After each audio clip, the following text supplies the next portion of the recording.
Is Samsung's slimmest flagship phone of the year actually decent when it comes to battery life?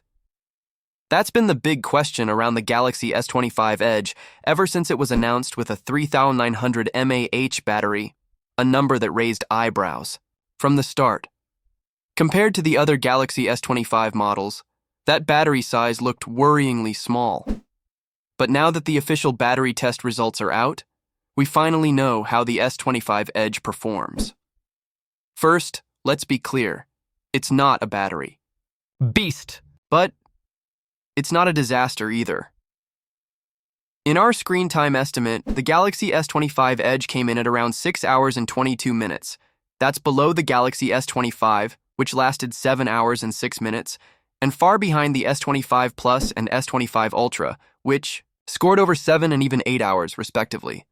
But here's where it gets interesting. In certain real-use scenarios, like web browsing and light tasks, the Galaxy S25 Edge held its own.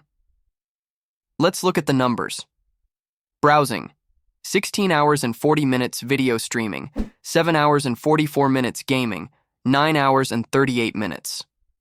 Now compare that to the base. Galaxy S25 Dart browsing, 18 hours and 29 minutes.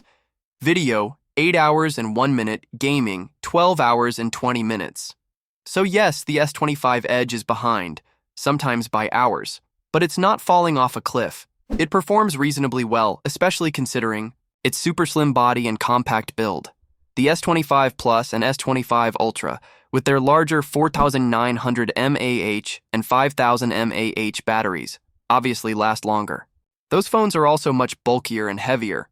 Samsung clearly made a trade-off with the S25 Edge, a thinner phone with a smaller battery.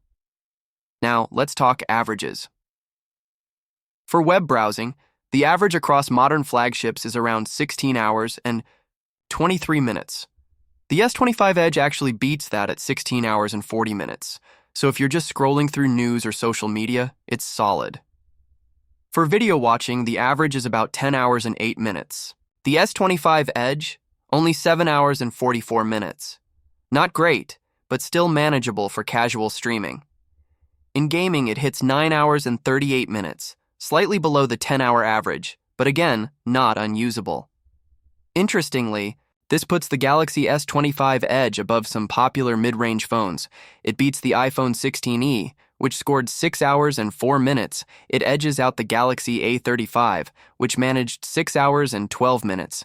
And it performs almost exactly the same as the Galaxy S24 FE, which came in at 6 hours and 20 minutes.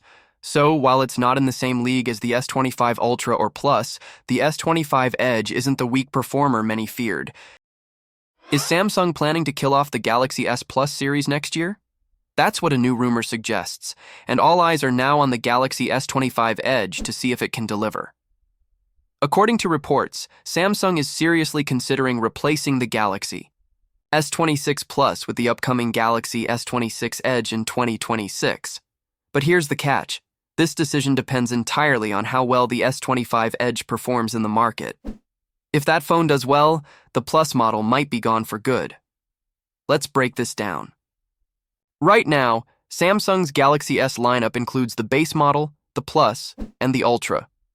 Then later in the year, they drop an FE model, a slightly cheaper version with solid specs. This year, the Galaxy S25 FE is already in development. And now, with the S25 Edge added to the mix, Samsung could have up to 5 phones in the same lineup. That's a lot, so it makes sense they might want to trim things down. Here's the real reason this change might happen. Sales numbers.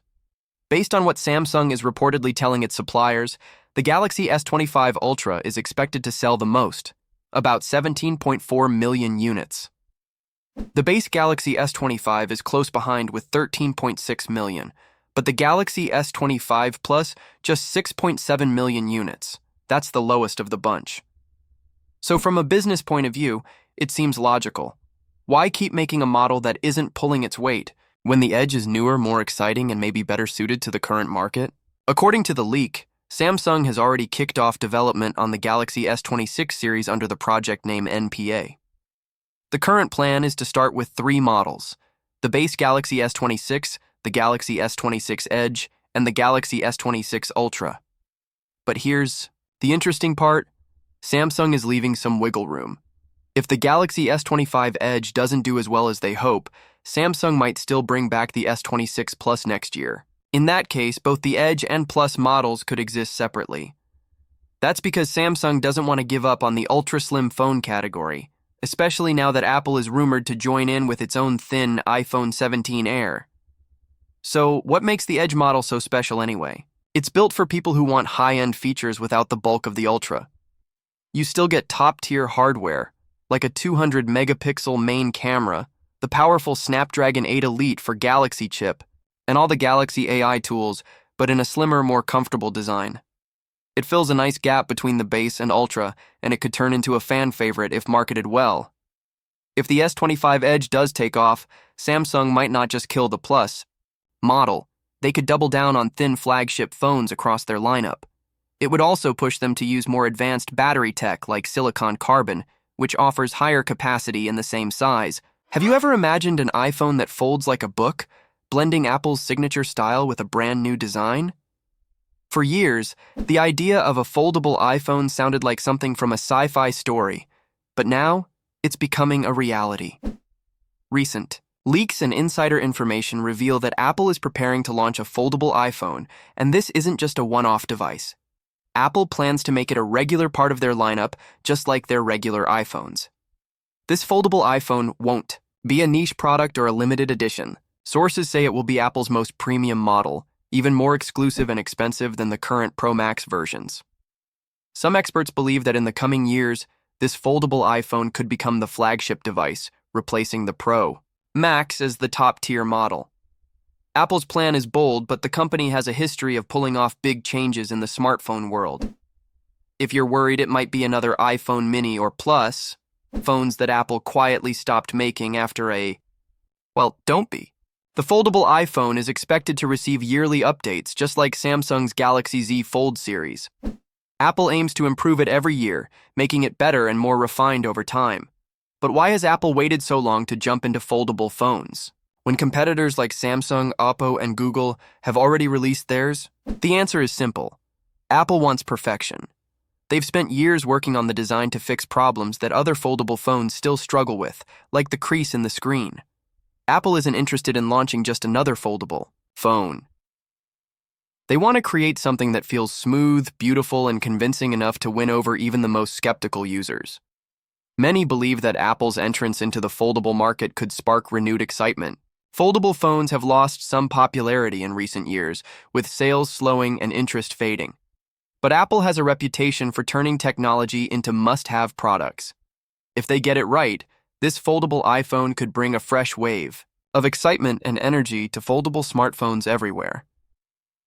The release date is still unclear. Some reports say the foldable iPhone will arrive in 2026 alongside the iPhone 18, while others expect it to launch in 2027, marking the 20th anniversary of the first iPhone.